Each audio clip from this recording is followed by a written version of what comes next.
አርስተ ዜና አፍሪካ በቴክኖሎጂ ዘመንና በስልጠና ብቁ የሆነ ጠንካራ የፖሊስ ሰራዊት ያስፈልጋታል ሲሉ ምክትል ጠቅላይ ሚኒስትር ተመስገን ጥሩነህ ተናገሩ።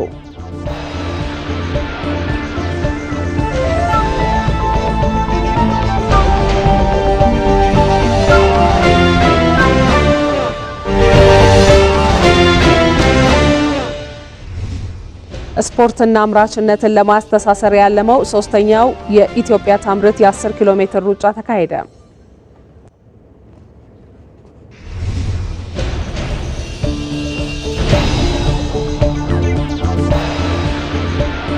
የአማራ ክልል ፖሊስ ኮሚሽነር ዘላለም መንግስቴ ክልሉን የማተራመስ እቅዱ የከሸፈበት ጽንፈኛ ቡድን አሁን ላይ ሐሰተኛ መረጃ በማሰራጨት ተጠምዷል ሲሉ ተናገሩ።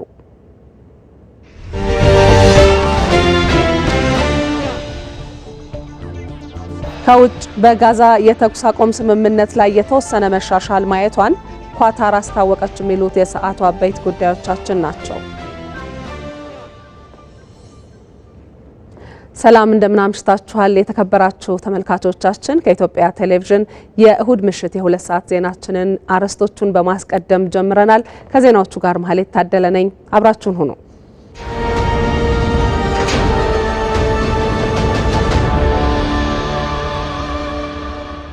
ወደ ቀዳሚው ዜና እናልፋለን። አፍሪካ በቴክኖሎጂ የዘመነና በስልጠና ብቁ የሆነ ጠንካራ የፖሊስ ሰራዊት ያስፈልጋታል ሲሉ ምክትል ጠቅላይ ሚኒስትር ተመስገን ጥሩነህ ተናገሩ። ምክትል ጠቅላይ ሚኒስትሩ 5ኛው የምስራቅ አፍሪካ ፖሊስ አዛዦች ህብረት ድርጅት አባል ሀገራት ስፖርታዊ ውድድርን አስጀምረዋል። አሸናፊ እንዳለ ዝርዝር አለው።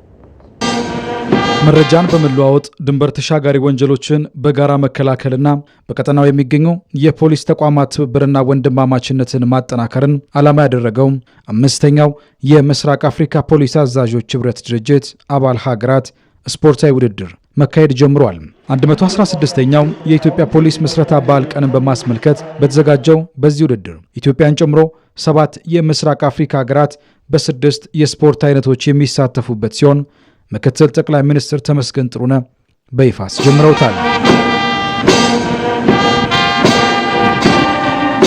ኢትዮጵያ በአፍሪካውያን ዘንድ ልዩ ቦታ ከሚሰጣቸው ሀገራት መካከል አንዷ መሆኗንና ለአፍሪካውያን ነጻነት ፋና ወጊ ስለመሆኗ የጠቆሙት ምክትል ጠቅላይ ሚኒስትር ተመስገን በተለያዩ ዘመናት ስለ አፍሪካ ብቻዋን ስትከራከር ቆይታለች ብለዋል። ዘመናዊ ፖሊስን ከመሰረተችበት ጊዜ አንስቶ ከተለያዩ ሀገራት ጋር በትብብር እየሰራች ስለመሆኑ አንስተዋል። ከተመሰረተ 116ኛ ዓመታትን ያስቆጠረው የኢትዮጵያ ፖሊስ ከብዙ የአፍሪካ ሀገሮች የፖሊስ ተቋማት ጋር ለዘመናት አብሮ ሰርቷል። አንዳንዶቹን አሰልጥኗል፣ ለአንዳንዶቹ መቋቋም ምክንያት ሆኗል፣ ከሌሎች ደግሞ ብዙ ነገሮችን ተምሯል። የአፍሪካውያን ሰላም እድገትና ብልጽግና ያለ ፖሊስ ተቋማት ጥንካሬና ብቃት የሚታሰብ አይደለም።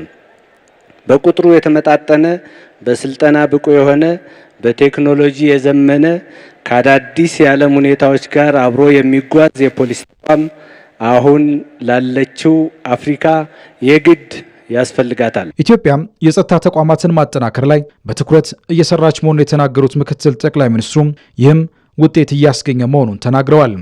የኢትዮጵያ ፖሊስ አደረጃጀቱን እያስተካከለ የአባላቱን የስልጠና ብቃት እየጨመረ ከአዳዲስ ቴክኖሎጂዎች ጋር የመስራት ልምዱን እያዳበረ ዓለም አቀፍ ልምዶቹን እያካበተ መጥቷል።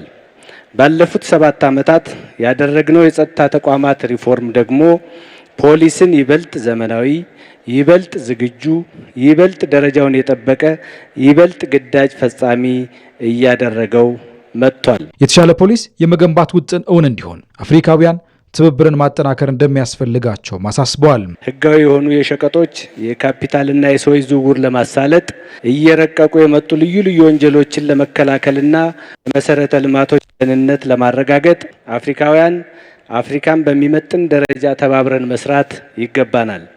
በየአካባቢው ያለንን እውቀት፣ ልምድ፣ ቴክኖሎጂና ብቃት ደምረን ከተጠቀም የተሻለ የፖሊስ ተቋም የመገንባት ህልማችንን እውን ማድረግ እንችላለን። የምስራቅ አፍሪካ የፖሊስ አዛዦች ህብረት ድርጅትም ይህንን ፖሊሳዊ ህብረትና ወዳጅነት ያጠናክራል። ለአንድ ዓላማ ተቀራርቦ የመስራት ባህልን ያዳብራል። የኢትዮጵያ ፖሊስ በተለያዩ ምክንያቶች የሚጠበቅበትን ኃላፊነት ዘመኑ በሚጠይቀው መልኩ ሳይወጣ መቆየቱን ያነሱት የፌዴራል ፖሊስ ኮሚሽነር ጄኔራል ደመላሽ ገብረ ሚካኤል በተደረገው ሪፎርም የተገኘውን ውጤት ተናግረዋል።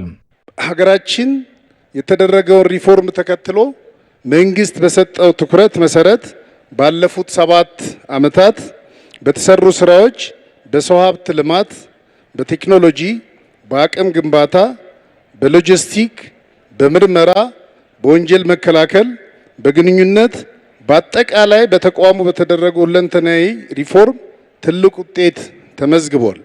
በዚህም የሀገራችንን እና ህዝቦቿን ሰላምና ደህንነት በአስተማማኝ ደረጃ የማስከበር አቅም ተፈጥሯል። እጅ ኳስ፣ ቦክስ፣ ወርልድ ቴኳንዶ፣ ኢላማ ተኩስ፣ ዳርትና አትሌቲክስ የሚካሄዱበት 5ኛው የምስራቅ አፍሪካ ፖሊስ አዛዦች ህብረት ድርጅት አባል ሀገራት ስፖርታዊ ውድድር እስከ ሚያዝያ 25 2017 ይካሄዳል። ዛሬ በተጀመረው 5ኛው የምስራቅ አፍሪካ ፖሊስ አዛዦች ህብረት ድርጅት አባል ሀገራት ስፖርታዊ ውድድር የ1500 ሜትር ሩጫና የወንዶች 400 ሜትር የዱላ ቅብብል ተካሂዷል። የ1500 ሜትሩን የሴቶች ሩጫ ኢትዮጵያውያን የፖሊስ አትሌቶች ወርቅነሽ መሰለ፣ የኔነሽ ሽመክት እንዲሁም ማተቤ ፈቃዱ ከአንደኛ እስከ 3ኛ ተከታትለው በመግባት አሸንፈዋል። በ400 ሜትር የወንዶች የዱላ ቅብብል ደግሞ ኬንያውያን የፖሊስ አትሌቶች ማሸነፍ ችለዋል። የዱላ ቅብብሉን 2ኛ ደረጃ በመያዝ የኢትዮጵያ የፖሊስ አትሌቶች ያሸነፉ ሲሆን የታንዛኒያ ፖሊስ አትሌቶች በ3ኛ ደረጃ አጠናቀዋል። አሸናፊዎቹ ከምክትል ጠቅላይ ሚኒስትር ተመስገን ጥሩነህ እጅ የሜዳሊያ ሽልማት ተቀብለዋል።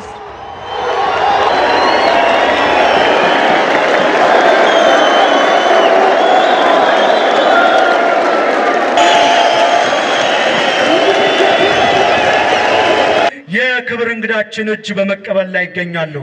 Third in the 400 meter ቡድን ነው። እንኳን ደስ ያላችሁ። Congratulations.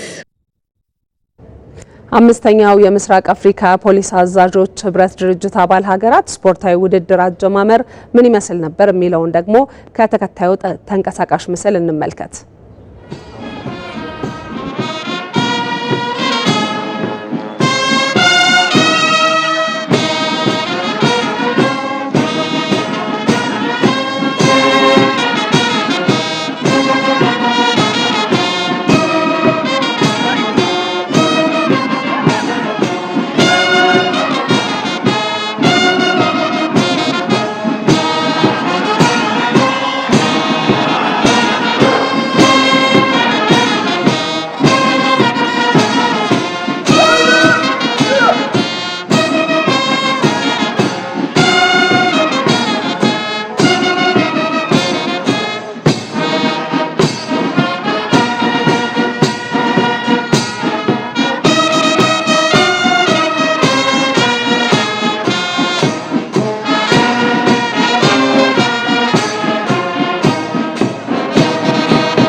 ኢትዮጵያና የአሜሪካ ዓለም አቀፍ የልማት ፋይናንስ ኮርፖሬሽን በተለያዩ የኢንቨስትመንት መስኮች ላይ በትብብር ለመስራት ተስማሙ።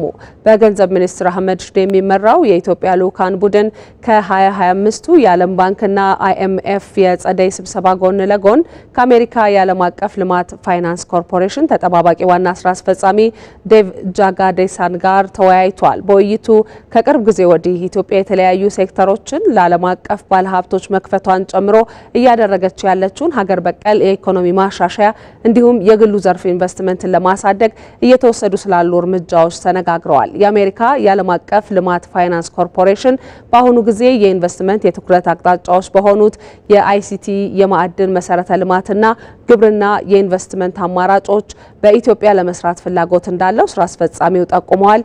የገንዘብ ሚኒስትሩ አህመድ ሽዴ በበኩላቸው በጋራ ለመስራት ዝግጁ እንደሆኑ ገልጸው የልማት ፋይናንስ ኮርፖሬሽን ቡድኑ በኢትዮጵያ ይፋዊ የስራ ጉብኝት እንዲያደርግም ጋብዘዋል። ሁለቱ ወገኖች በሚቀጥሉት ወራት በኢትዮጵያ ይፋዊ የስራ ጉብኝት ለማድረግና በኢንቨስትመንት መስኮች ላይ ያላቸውን ግንኙነት ይበልጥ ለማጠናከርም ተስማምተዋል። የአምራች ኢንዱስትሪው ተዋናዮች ምርታማ እንዲሆኑ ለማድረግ ስፖርት ያለው ጠቀሜታ ከፍተኛ ስለመሆኑ ተገልጿል። ስፖርትና አምራችነትን ለማስተሳሰር ያለመው ሶስተኛው የኢትዮጵያ ታምርት የ10 ኪሎ ሜትር ሩጫ በዛሬው ዕለት ተካሂዷል። ተመስገን አለባቸው ዝርዝር አለው። 600 አትሌቶችን ጨምሮ ከ14000 በላይ የተለያዩ ህብረተሰብ ክፍሎች የተሳተፉበት ሶስተኛው ኢትዮጵያ ታምርት የ10 ኪሎ ሜትር የጎዳና ላይ ሩጫ መነሻና መድረሻውን መስቀል አደባባይ በማድረግ በዛሬው ዕለት ተካሂዷል። በሩጫው ከ34 የአትሌቲክስ ክለቦች የተውጣጡ አትሌቶች ተሳትፎ ያደረጉ ሲሆን ጠንካራ ፉክክር የተስተዋለበትን የወንዶች ውድድር የኢትዮ ኤሌክትሪኩ አትሌት ሞገስ ጡማይ በበላይነት ሲያጠናቅቅ፣ ጅራታ ሌሊሳ በግልና ሲዳማና ደግሞ ከሸገር ሲቲ ሁለተኛና ሶስተኛ ደረጃን በመያዝ አጠናቀዋል። አትሌት ሞገስ መሰል ውድድሮች ቢበራከቱ አትሌቶችን ተጠቃሚ ያደርጋሉ ብለዋል። ፉክክሩ በጣም ኃይለኛ ነበር፣ ግን እግዚአብሔር ረድቶኝ እኔ ለማሸነፍ በቅቻለሁና በጣም አመሰግናለሁ። በጣም ደስተኛ ነኝ። የቃሜ ተዘጋጅታለሁ። ከዛ ፈጣሪ ረድቶኛል። ይሄ ውጤት ለመዘግብ ችያለሁና በቃ ክብር መስገና ለፈጣሪ ይሁን። እኔ በአቅሜ ነው የተዘጋጀሁት። እንደዚህ ውድድሮች ቢበዙ ለአትሌቱ ተጠቃሚ ይሆናል። ገና ያልወጣ ብዙ ወጣት አለ፣ ለሱ በር ይከፍታል ብዬ አስባለሁ። እንደዚህ እንዲበዙ ደግሞ ጥሪ ያስተላልፋል። በሴቶች የኮየ ፈጬ አትሌቲክስ ክለብ አትሌት የሆነችው ገመኔ ማሚቴ በቀዳሚነት ርቀቱን አጠናቃለች። አበዙ ከበደ ከኢትዮጵያ ንግድ ባንክ እንዲሁም ማርታ ለማየው በግል ደግሞ ሁለተኛና ሶስተኛ ደረጃን በመያዝ አጠናቀዋል። የኦሮሚያ ኮንስትራክሽን ኢንጂነሪንግ አትሌቲክስ ክለብ አሰልጣኝ የሆኑት ንጋቱ ወርቁ በኢትዮጵያ የስፖርት ማዘውተሪያ ችግር ቢኖርም አትሌቶችና ባለሙያዎች ባለው አማራጭ ጠንካራ ስራን እየሰሩ እንደሚገኝ ተናግረዋል። እንደ ሀገር የማዘውተሪያ ቦታ ባይኖረንም በጎዳናው በምኑም ላይ አትሌቶች እየሰሩ ነው። ፉክክሩ የሚያሳይ ምንድነው? ሁሉም በያለበት አካባቢ የየራሱን ጥረት እያደረገ ነው። ባለሙያውም አትሌቱም አክቲቭ ነው። ለዚች ሀገር የአትሌቲክስ ህይወት ለመቀጠል ሁሉም በየአካባቢው እየለፋ መሆኑን ነው የሚያሳይ ውድድሩ ላይ። ይሄም ማለት ነው ሁሉም ጠንክሮ እየሰራ ነው። ፉክክሩ በበዛ ቁጥር ጠንካራ ስራ አለ ማለት ነው። ይሄን ጠንካራ ስራ በክትትልና በድጋፍ ማሳደግ ማፋፋት ለዓለም ሻምፒዮናና ለኦሎምፒክ የሚደርሱ ወጣት አትሌቶችን አይተናል። እዚህም ውስጥ ነበሩ። ስለዚህ እነሱን የበለጠ ለማሳደግ የሚረዳ ነው። በጣም ቆንጆ ነው። በኢትዮጵያ በስፖርት ልማት ዘርፍ ተስፋ ሰጪና አበረታች ውጤቶች የተመዘገቡ ነው ያሉት የኢፌዴሪ ባህልና ስፖርት ሚኒስቴር ሚኒስትር ሸዊት ሻንካ የኢንዱስትሪው ተዋናዮች ምርታማ እንዲሆኑ ስፖርት ከፍተኛ ፋይዳ አለው ብለዋል። የተለየ ስሜትና ፋሽን ያለው ውድድር ነው ያደረግነው። ለኛ ደግሞ ለባህልና ስፖርት ሚኒስቴር እንደዚህ አይነት ስፖርታዊ ውድድሮች እንዲሰፉ ነው ትኩረታችንም እቅዳችንም። ስፖርት ብቁ ንቁ አሸናፊ ዜጋ የማፍራት አቅሙ ከፍተኛ ነው። በተለይ አምራች ኢንዱስትሪ ያሉ አካላት ምርታማ እንዲሆኑ ስፖርት መስራት ወሳኝ ነው። የኢትዮጵያን ምርት በማስተዋወቅና ዜጎች በሀገራቸው ምርት እንዲኮሩ ለማድረግ የኢንዱስትሪ ሚኒስቴር በትኩረት እየሰራ ነው ያሉት የኢንዱስትሪ ሚኒስትሩ መላኩ አለበል የኢትዮጵያ ታምርት 10 ኪሎ ሜትር የጎዳና ላይ ሩጫ ስፖርትና አምራችነትን ለማስተሳሰር ያለመ ነው ብለዋል። ዜጎች በሀገራቸው ምርት እንዲኮሩ እንዲጠቀሙ የማበረታታት፣ ሁለተኛው በፋብሪካ ውስጥ የሚሰሩ ኢንዱስትሪዎች ሰራተኞቹ ምርታማነታቸውን እንዲያሳድጉ ለማድረግ አምራች ዜጋ የምትፈጥረው በስፖርት ስለሆነ ስፖርትና አምራችነትን የበለጠ ለማስተሳሰር ነው። ሶስተኛው ባለድርሻ አካላትንና ኢንዱስትሪያሊስቶቹን የማቀናጀት የማስተሳሰርና ህብረት የመፍጠር ዓላማ ያለው ነው። ከምንም በላይ ደግሞ ኢትዮጵያ የራሳችን ምርት ነው አሁን አምርተን እየሮጥነው ያለነውና ይሄንን ምርት በማስተዋወቅ በኩል እንዲህ አይነት መድረኮች ዓለም አቀፍ ይዘት ኑሯቸው እንዲካሄዱ ማድረግ በኢትዮጵያ መድረክ ብቻ ሳይሆን በዓለም መድረክም ምርቶቻችን ለማስተዋወቅ ትልቅ አስተዋጽኦ እንደሚኖረው ታሳቢ በማድረግ የተዘጋጀ ፕሮግራም ነው። ውድድሩ ሲጀመር 5000 ተሳታፊዎች ብቻ እንደነበሩት ያስታወሱት የኢንዱስትሪ ሚኒስትሩ አቶ መላኩ አለበል አሁን ላይ ከ14000 ማለፉን ገልጸው የሩጫው ደረጃም ከጊዜ ወደ ጊዜ ከፍ እያለ መጥቷል ብለዋል። ሩጫው ደረጃ ስታንዳርዱን የጠበቀ ነው። ስለዚህ የዓለም ገበያ ላይ አትሌታችን ወይም አትሌቲክሳችን ይዘን እንደምንወጣ ሁሉ የኢትዮጵያ ምርትን ከዚህ ጋር አስተሳስሮ ለመውጣት ይሄንን ደረጃ የበለጠ እያሳደጉ መሄድ ይጠይቃል። በሽልማት መጠኑ ከፍተኛ ነው። በተሳታፊ ቁጥር በጣም ከፍተኛ ነው። ስለዚህ ይሄንን በመጪዎቹ ዓመታትም የበለጠ እያጠናከርን የምንሄድበት ነው። በውድድሩ በሁለቱም ጾታ አንደኛ ደረጃን ይዘው ያጠናቀቁ አትሌቶች 300 ሺህ ብር የተሸለሙ ሲሆን ሁለተኛና ሶስተኛ የወጡ አትሌቶች ደግሞ 200 ሺህና 100 ሺህ ብር ሽልማት ተበርክቶላቸዋል። የምሽት ዜናችን ቀጥሏል ተመልካቾች። የአማራ ክልል ፖሊስ ኮሚሽነር ዘላለም መንግስቴ ክልሉን የማተራመስ እቅዱ የከሸፈበት ጽንፈኛ ቡድን አሁን ላይ ሐሰተኛ መረጃ በማሰራጨት ተጠምዷል ሲሉ ተናገሩ። የአማራ ክልል የጸጥታ ተቋማትን መልሶ በማደራጀትና በማጠናከር ረገድ ውጤታማ ስራ እየተከናወነ ስለመሆኑም ገልጸዋል። ወይንሸት ደጀኔ ዝርዝር አላት። የአማራ ክልል የጸጥታ ተቋማትን መልሶ በማደራጀትና በማጠናከር ረገድ ውጤታማ ስራ እየተከናወነ መሆኑን የአማራ ክልል ፖሊስ ኮሚሽን ኮሚሽነር ዘላለም መንግስቴ ከኢዚያ ጋር ባደረጉት ቆይታ ገልጸዋል። መንግስት ከህብረተሰቡ ጋር በመቀናጀት የጽንፈኛ ቡድኑን የጥፋት ተግባር በመቀልበስ ረገድ ውጤታማ ስራ ማከናወኑን አንስተዋል። አሁን ላይም በክልሉ ሁሉም አካባቢዎች በተገኘው ሰላም ህብረተሰቡ ሲያነሳቸው ለቆዩ የልማትና የሰላም ጥያቄዎች ደረጃ በደረጃ ምላሽ የመስጠት ስራ እየተከናወነ ነው ብለዋል። በሁሉም አራቱም አቅጣጫ ብትሄድ ህግ የማስከበር ስራውም እየተከናወነ በተመሳሳይ ኢኮኖሚውም ፖለቲካውም አጠቃላይ የህዝቡ ሰላምና ደህንነት በአስተማማኝ ሁኔታ ውስጥ እንዲገኝ የሚያደርግ ስራ እየተሰራ ነው። በዛው ልክ መዋቅሮቹንም የማስተካከል በተለይ የጽንፈኛ እና ዘራፊ ኃይል የህብረተሰቡን ሀብትና ንብረት በመዝረፍ ጭምር ለከፍተኛ እንግልትና ስቃይ የዳረገውን ሂደት የሚቀይር ስራዎች እየተሰሩ ነው። በሌላ በኩል ጽንፈኛ ቡድኑ ክልሉን የማተራመስ እቅዱን አልሳካለት ሲል መንግስት ሰላማዊ ዜጎች ላይ ጉዳት እንዳደረሰ በማስመሰል የሐሰት መረጃ እያሰራጨ መሆኑን የገለጹት ኮሚሽነሩ አሁን ላይ ያለው መንግስት በህዝብ የተመረጠና ጠንካራ ቅቡልነት ያለው በመሆኑ ሰላማዊ ዜጎችን የመጠበቅና በልማት ተጠቃሚ እንዲሆኑ የማድረግ ስራን በትኩረት እያከናወነ ይገኛልን ብለዋል። ፖለቲካ አጀንዳ ያላቸው አካላት ራሱ ጽንፈኛው ኃይል ህዝብን እንዴት እንደሚረሽን በተጨባጭ መምህራንን እንዴት እንደሚረሽን በድምጹ በግብሩ እየተለየው ንጹሃንን የሚጨፈጭፍ ሽማግሌዎችን በዳዴ ያስኬደ የሚደበድብና መጨረሻም የሚገል ይሄን ኃይል ነው ማውገዝ የነበረበት። በክልሉ ቀጣይነት ባለው መልኩ ዘላቂና አስተማማኝ ሰላም ለማስፈንም ጥናትን መሰረት ባደረገ መልኩ የጸጥታ ኃይሉን መልሶ የማደራጀትና የማጠናከር ስራ እየተከናወነ ስለመሆኑ አንስተዋል። ሰላምና ደህንነቱን የማረጋገጥ ኃላፊነት የክልሉ የጸጥታ ኃይል ስለሆነ ይህንን ሊመክት የሚችል የጸጥታ ኃይል ባስተሳሰብም በተግባርም በተልዕኮ አፈጻጸም በግዳጅ ስምሪቱ ላይም እያንዳንዱ የፖሊስ አገልግሎት ላይ ያሉትን ክፍተቶች በሚፈታ መንገድ በሳይንስም የተደገፈ ጥናታዊ መነሻ ችግሮቹ ላይ በማተኮር ችግሩን በሚፈታ መንገድ ቀጣይ የክልሉን ጸጥታ በተሸክሙ ወደ ሆነ ደረጃ በሚያደርስ መንገድ የተቃኘ ነው ማለት ይችላል። በአማራ ክልል በሁሉም አካባቢዎች የልማት ስራዎች እንዲጠናከሩ የጸጥታ ኃይሉ ቀን ከሌት እየሰራ መሆኑንም ተናግሯል። ከአፍታ ቆይታ በኋላ ደግሞ ተመልካቾቻችን ጅማሮውን አዲስ አበባ ላይ አድርጎ አሁን ላይ በተለያዩ የክልል ከተሞች እየተስፋፋ ያለው የኮሪደር ልማት ከተሞችን በአዲስ እንዲገነቡ እያደረገ ነው። በጅማና አጋሮ ከተሞች የተከናወነ የሚገኘው የኮሪደር ልማት ስራ ምን ይመስላል የሚለውን ቆየት ብለን እናስቃኛችኋለን። ጠብቁ።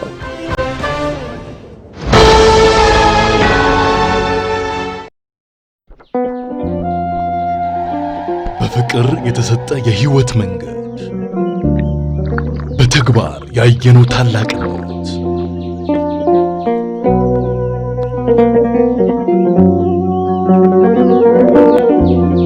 ለድህነት የተከፈለ መስዋዕትነት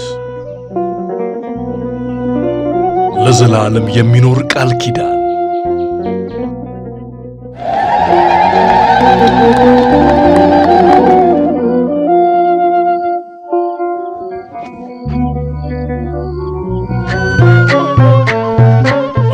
ለብርሃነ ትንሣኤው በሰላም አድረሳችሁ። የተከበር ፋሲካ በውጭ ሐዋላ ድርጅቶች የሚላክ ገንዘብ በባንካችን በኩል ሲቀበሉ እስከ ሚያዝያ 19 ድረስ ከዕለታዊ የምንዛሪ ተመን በተጨማሪ የ12 ብር ጉርሻ እንደሚኖሩት እየገለጸ እንዲሁም በኢትዮ ዳይሬክት ካሽጎና ፋስት ፔይ ገንዘብ በቀጥታ ወደ ኢትዮጵያ ንግድ ባንክ አካውንት መላክ በነፃ መሆኑን ለማስታወስ እንወዳለን። የኢትዮጵያ ንግድ ባንክ ሁሌም የሚተማመኑበት ባንክ። የዩኔስኮ የበላይ ጠባቂ ከአውሮፓ ህብረት የስራ ኃላፊዎች እንዲሁም ከ10 ሀገራት አምባሳደሮች ጋር በመሆን የባሌ ተራሮች ብሔራዊ ፓርክን ጎበኙ። መንግስት የቱሪዝም ዘርፉ ላይ በማተኮር እንደ አንድ የኢኮኖሚ ምሰሶ ለመጠቀም የሚያደርገውን ጥረት እንደሚደግፍ ዩኔስኮ ገልጿል። ሳዳት መሐመድ ሳኒ ዝርዝር አለው። ይህ የባሌ ተራሮች ብሔራዊ ፓርክ ነው። ኢትዮጵያ ውስጥ ከሚገኙ የተፈጥሮ ሀብት ፓርኮች በዩኔስኮ በመመዝገብ ሁለተኛ ሆኗል። ድርጅቱ በ2016 በሳውዲ አረቢያ ባደረገው ጉባኤ ባሌ ብሔራዊ ፓርክን የዓለም ቅርስ አድርጎ መዝግቦታል። ጎብኚዎች እንዲበረታቱ አንደኛ አካባቢውን አውቀውት እንዲያስተዋውቁ ለዜጎቻቸው ሲመጡ ጥያቄዎችን መመለስ እንዲችሉ እና በራሳቸውም የምንሰራውን ፕሮሞሽን እንዲደግፉ እንፈልጋለን። በሁለተኛ ደረጃ የሚያደርጉትን የጉዞ ክልከላም ጭምር እንዲቀንሱ፣ የጉዞ ክልከላዎች ካሉ እንዲያነሱ።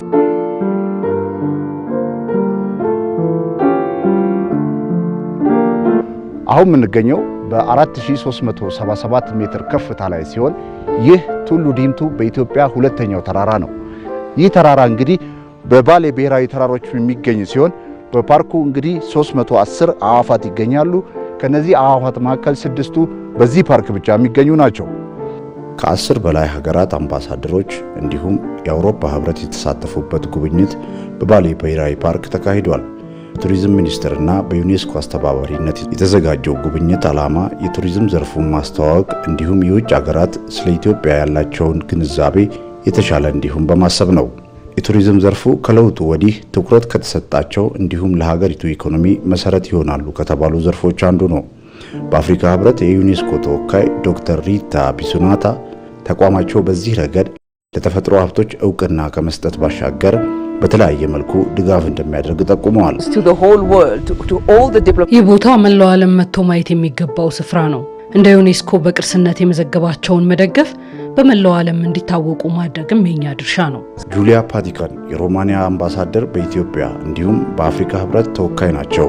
መንግስት በኮሪደር ልማትና የቱሪዝም ዘርፉ ላይ በሰፊው ኢንቨስት ማድረጉ ለዘርፉ ማደግ ቁርጠኛ መሆኑን ያሳያል ብለዋል።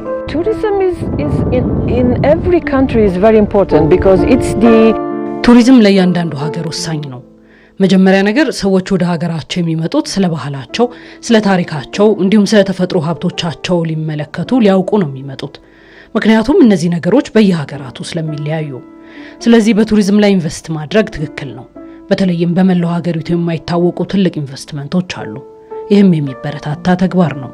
አምባሳደር ነንዶቤ ቦሎሲ በኢትዮጵያና ጅቡቲ የደቡብ አፍሪካ አምባሳደር ሲሆኑ ኢትዮጵያና ደቡብ አፍሪካ ጥሩ የሚባል የሁለትዮሽ ግንኙነት እንዳላቸው ጠቅሰው እንዲሁም ሁለቱ ሀገራት የብሪክስ አባል ሀገራት እንደመሆናቸው በቱሪዝሙ ዘርፍ ይበልጥ መተባበር እንደሚገባቸውም ተናግረዋል።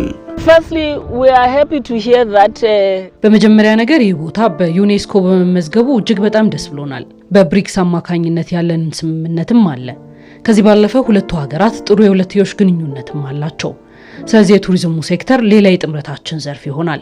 እንግሊዙ አምባሳደር ዳረን ዋሌክ በጉብኝታቸው እጅግ መደሰታቸውን ገልጸው መንግስት የቱሪዝም ዘርፉ ላይ ማተኮሩ መሰል መዳረሻዎችን በማልማት ውጤት እንደሚገኝ ተናግረዋል። ይህች ሀገር በጣም ልዩ ናት። ለዓለም ብዙ ነገር ማቅረብ የምትችል ሀገር ናት። መንግስት በቱሪዝሙ ምን እየሰራ እንዳለ እናውቃለን። በእርግጠኝነት ይህ ቦታ ነገሮች ከተስተካከሉ በቱሪዝሙ ዘርፍ በዓለም ተጠቃሽ ይሆናል። ባሌ ብሔራዊ ፓርክ የተመሰረተው በ1962 ሲሆን አጠቃላይ ስፋቱ 2150 ስኩዌር ኪሎ ሜትር በሁለት ዞኖች ይዋሰናል።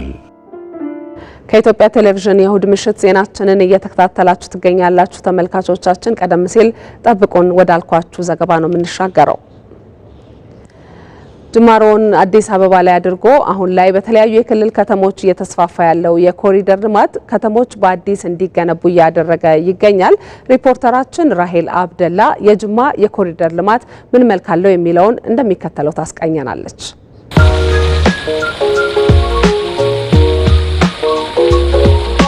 የመኖሪያ አካባቢዎችን ጽዱ፣ ምቹ እንዲሁም ማራኪ ማድረግ ለረፍት ጊዜ ለማሳለፍ ተመራጭ ከመሆናቸውም በላይ ህይወትን የሚያቀሉ መሆናቸው ይታወቃል። ታዲያ በተለያዩ ከተሞች እየተገነቡ ያሉ የከተማ የኮሪደር ልማት ስራዎች የነዚህ ማሳያ ናቸው። የከተማ የኮሪደር ልማት ስራዎች እንግዲህ ኮሪደር መገንባት ብቻ ሳይሆኑ ታሪክን፣ ሀገርን እንደ አዲስ መገንባት ጭምር ናቸው። ያለፈውን ታሪክ ከአሁኑ ጋር ያጋመደ የበፊቱን የቀደመውን ደግሞ ዘመን ከአሁኑ ጋር ያስተሳሰሩም ጭምር ናቸው።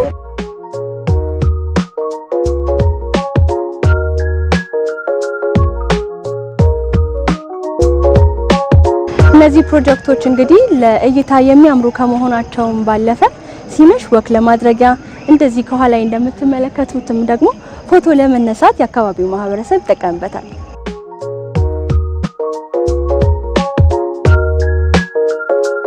በአንድ ዓመት ውስጥ ነው ሁሉ ለውጥ የመጣው። ከአመራሩ ጋር ህብረተሰቡ በተቀናጀ መልኩ ይሄ ለውጥ ለማምጣት ተባብሮ ነው ይሄ ለውጥ የመጣው። ዛሬ ሲታይ ቀልድ ይመስላል፣ ግን በጣም ትልቅ ለውጥ ነው እንደ ከተማችንም ያየነው። በዚህ ሰዓት ህፃናቶችን፣ ሴቶችን እንዲህ ወጣቶችን እዚህ አካባቢ ማየት አይታሰብም። ይሁንና በአሁኑ ሰዓት እንዲህ ሰው ሲዝናና ራሱን ይገርሙኝ ነው ራሴ ቆሜ ያየው እንደ ሌላ እንግዳ ነው ቆሜ ያየው ያገኘሽ። ለውጡ የሚታይ ነው፣ በቃ በአይንም የሚታይ ነው። በጣም ደስተኛ ነን። ለምንም ለስራም እንደዚህ ለወክ ለማድረግም ለየትኛውም አይነት ነገር ተጠቃሚ እንድንሆን አድርጎናል። እንደገና ደግሞ በየሰፈሩ እንደዚህ መስፋቱ እንደዚህ ትልልቅ ነገሮች መሰራታቸው ለነጋዴዎችም ደግሞ በደንብ ንግዳቸውን እንዲያቀላጥፉ በተቀላጠፈ ሁኔታ እንዲሰሩ መንገዱ እንደዚህ ማማሩ መስፋቱ ትልቅ እድል ነው። በጣም ደስተኞች ነን።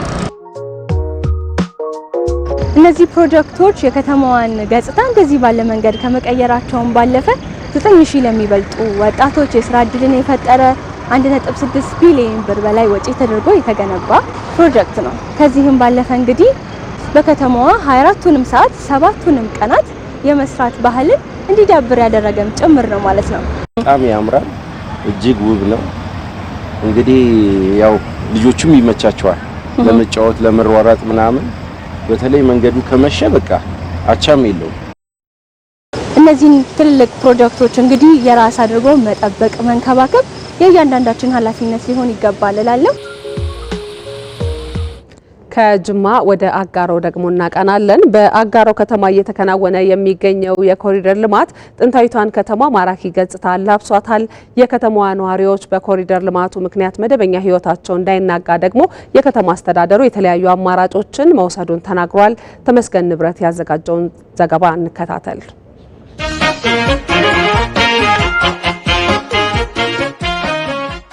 ሰፋፊ መንገዶችን መስራት፣ ለእግረኞችና ለብስክሌት ተጠቃሚዎች ምቹ ሁኔታ መፍጠር፣ ለመዝናኛ ምቹ የሆኑ አረንጓዴ ቦታዎችን ማመቻቸት የኮሪደር ልማቱ ትኩረት የሚያደርግባቸው ዋና ዋና ተግባራት ናቸው።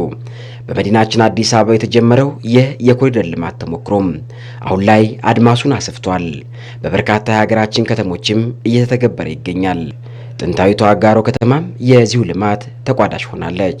የኮሪደር አብዮት ለአጋሮ ነው ልዩ ትሩፋትን ያየንበት። እኔ እናንተን አዲስ አበባ ሊያስደስታችሁ ይችላል። አዲስ አበባ እኔ እጄ ነው የምመለስባት፣ ለንግድ ነው የምመላለስባት፣ ያደግኩባት፣ የከበርኩባት፣ ልጅ ያገኘሁባት፣ የተማርኩባት ትልቅ የሆነ በቃ ውስጣችን ያለ ነገር ልንገልጽ አንችልም። ሁሌ እንደጨውን ነበር መልሱ የተመለሰበት አመት ስለሆነ የሚገርም እናንተም የሚገርም ሰዓት ላይ ነው የመጣችሁት። በጣም ደስተኛ ነን። መንገድ ዳር ያለን ሰዎች በፍቃደኝነት ነው ቤት ያፈረስ ነው ደስ ብሎ ማለት ነው። ዛሬ እዚህ የደረሰው የኮሪደር ልማት በነፃነት ሰው በሳይክል እግረኛ መንገድ ከመኪና ነፃ ሆኖ እዚህ በማየቴ ማለት ነው። ዛሬ እዚህ ተወልጄ ነው ያደግኩት። 57 ዓመቴ ነው። በጣም እጅግ ደስ ብሎኛል። በጣም እጅግ የከተማው አመራሮችና ነዋሪው ስራው ከመጀመሩ በፊት የጋራ መግባባት ላይ ለመድረስ ብዙ መክረዋል። ይህ መሆኑም ወደ ተግባር በተገባ በአጭር ጊዜ ውስጥ የአጋሮ ከተማ የኮሪደር ልማት አፈጻጸም 75 ከመቶ መጠናቀቅ ችሏል። አጋሮ ላይ በዚህ 2017 ከ3 ወር ውስጥ በ90 ቀን የተሰራ ኮሪደር ስራ ነው አሁን እያያችሁ ያላችሁት። ይሄ ኮሪደር ስራ ሙሉ በሙሉ ማለት ይቻላል በህዝብ ተሳትፎ ነው የተሰራው። ትልቁን አውራ ጎዳና 19 ኪሎ ሜትር ግራና ቀኝ የእግር መንገድ፣ የሳይክል መንገድ ግሪን እንደምታየው በሁለት በኩል ነው ግሪን ያለው ያሟላ። ውስጥ ለውስጥ ደግሞ 10.5 ኪሎ ሜትር ነው የተሰራው። አስፋልቱ የተሰራ ነው። ከአስፋልቱ ጋር የሚሄድ አንደኛ የግሪነሪ ስራ ነው የምንሰራው። ሁለተኛ ከግሪነሪ ጋር የሚሄድ የእግረኛ መንገድ ይፈልጋል። ሶስተኛ የሳይክል መንገድ ይፈልጋል። ይሄን ነገር ባማከለ ትክክለኛ በተለይ የፌደራል መንገዱ ላይ አያይዞ እንዲሄድ ያን ተስማመን። ሁለተኛን ከጨረስን በኋላ ደግሞ የውስጥ ለውስጥ መንገድ አስፋልት አለን 10.5 በፊት አጋሮ ከተማ ያለውን እንደገና በዘንድሮ አሳድሰን የተሰራው አለ። እዛ ላይ ሙሉ በሙሉ እንዲገባ ህዝቡ ጋር ተወያየን። የከተማዋ ነዋሪዎች በኮሪደር ልማቱ ምክንያት መደበኛ ህይወታቸው እንዳይናጋም የከተማ አስተዳደሩ የተለያዩ አማራጮችን ተጠቅሟል። ሰዎቹን ስናነሳ እናወያያለን። መሬት ለሚፈልግ ለምሳሌ ሙሉ በሙሉ የመንግስት ቤት ሆኖ ቤቱ ለተነሳበት አሁን ለምሳሌ መሬት ነው ሰጠነው። ወደ 88 የሚሆኑ አባወራችን መሬት ተሰጥተናል። በዚህኛው ኮሪደር ልማት ብቻ ከዚህ ከፌደራሉ መንገድ ብቻ። በተጓዳኝ ደግሞ ቤቶቹ ተነክቶ ግማሽ የሚቀሩ አሉ። እዛው ሰርቫይቭ አድርጎ መኖር የሚችሉ እነሱን የጥገና ስራ ነው የሰራነው። በምዕራብ ኢትዮጵያ ከሚገኙ ጥንታዊ ከተሞች መካከል የምትጠቀሰውና በቡና ሀብት የበለጸገችው አጋሮ አሁን ላይ እድሜዋን የሚመጥን ገጽታ ተላብሳለች። ከማኑፋክቸሪንግና ግብርና በተጨማሪ በሆቴልና ቱሪዝም ዘርፍ የሚሰሩ ባለሀብቶችንም ትሻለች።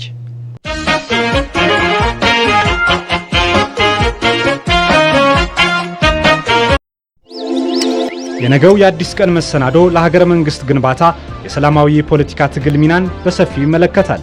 ሰላማዊ የፖለቲካ ትግል የሀገርን ቀጣይ መንገድና ግብ ለመወሰን ያለውን ሚና አንዳንድ ሀገራትን ምሳሌ አድርገን ጥያቄ እናነሳለን። በኃይል ስልጣን ለመያዝ የሚደረግ ሙከራ ሀገርን ወደ ባሰ የግጭት አዙሪት ውስጥ የሚያስገባ ስለመሆኑም እንግዶች ማብራሪያ ይሰጡበታል።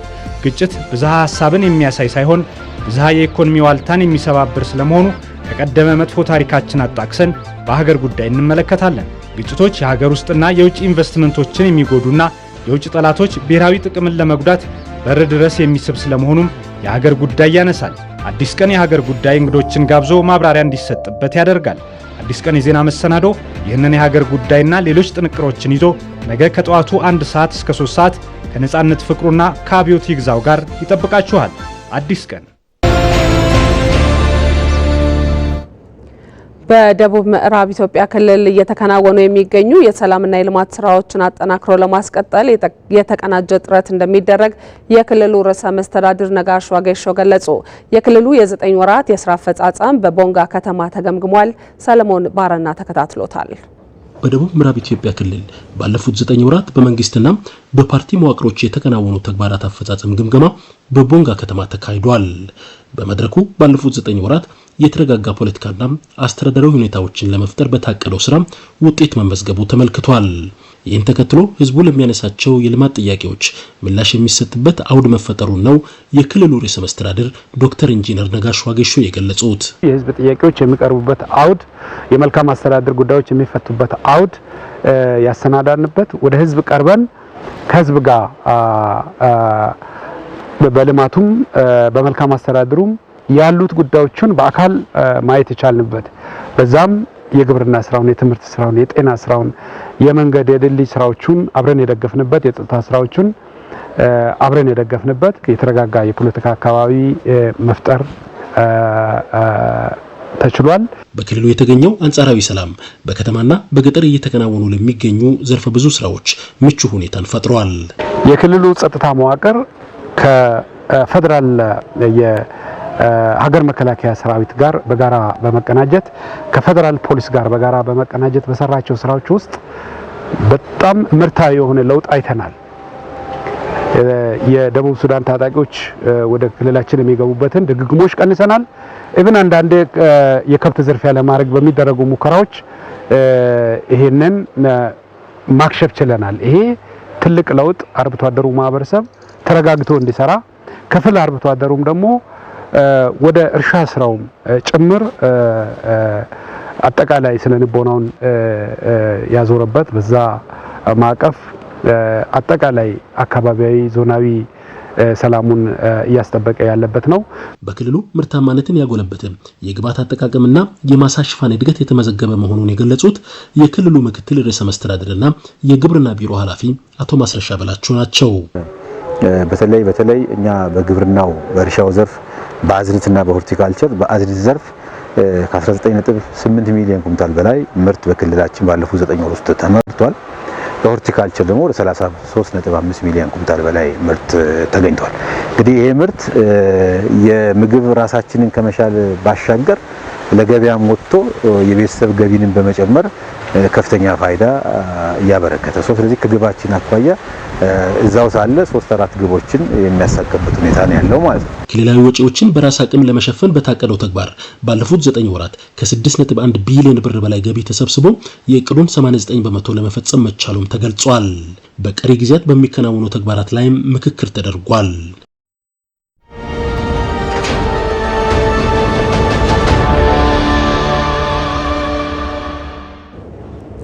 አነስተኛ ቁጥር ያለውን የሴቶች የግብርና ኢንቨስትመንት ተሳትፎ ለማሳደግ የተቀናጀ ስራ እንደሚያስፈልግ የግብርና ሚኒስቴር አስታወቀ። በግብርና ኢንቨስትመንት ዘርፍ የሴቶች ተሳትፎ ላይ ያተኮረ የባለድርሻ አካላት የምክክር መድረክ በሐዋሳ ከተማ ተካሂዷል።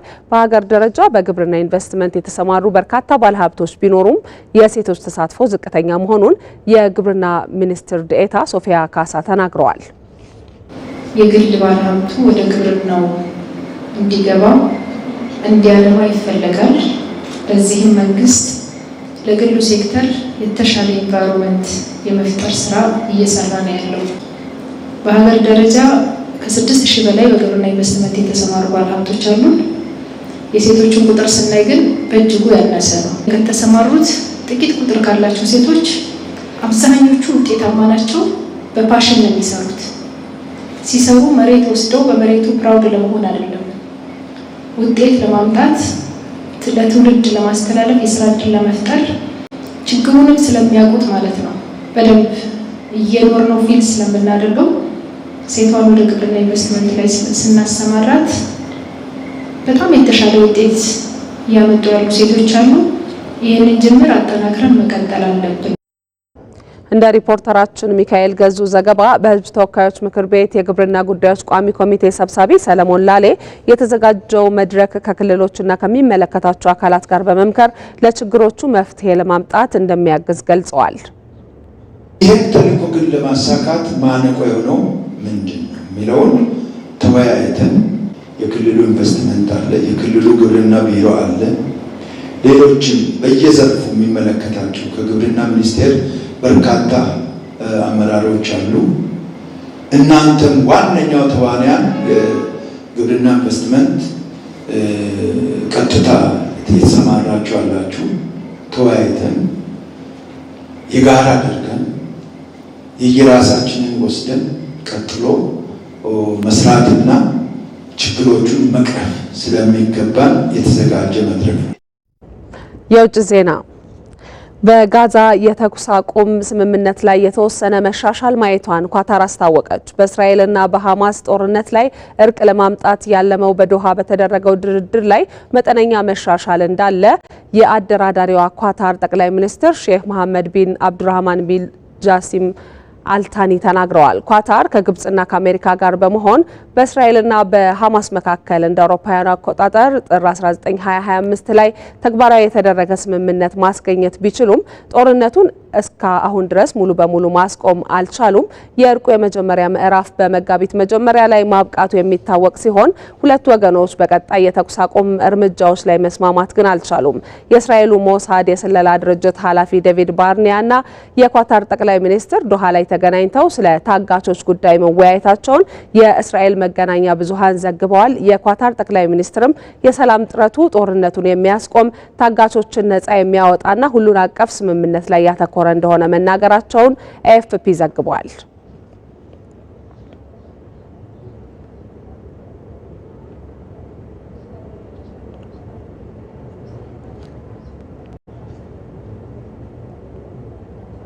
በመጨረሻም የስፖርት ዜና ሊቨርፑል 4 ጨዋታ የቀረው የእንግሊዝ ፕሪሚየር ሊግ ሻምፒዮን መሆኑን አረጋገጠ። ሊቨርፑል ለ20ኛ ጊዜ ሻምፒዮን በመሆን የምንጊዜም ተቀናቃኙን የማንቸስተር ዩናይትድን ክብረ ወሰን ተጋርቷል። ሊቨርፑል ዛሬ ባደረገው ጨዋታ ቶተንሃም ሆትስፐርን በሰፊ የግብ ልዩነት 5-1 በሆነ ውጤት በማሸነፍ ነው ሻምፒዮን መሆኑን ያረጋገጠው።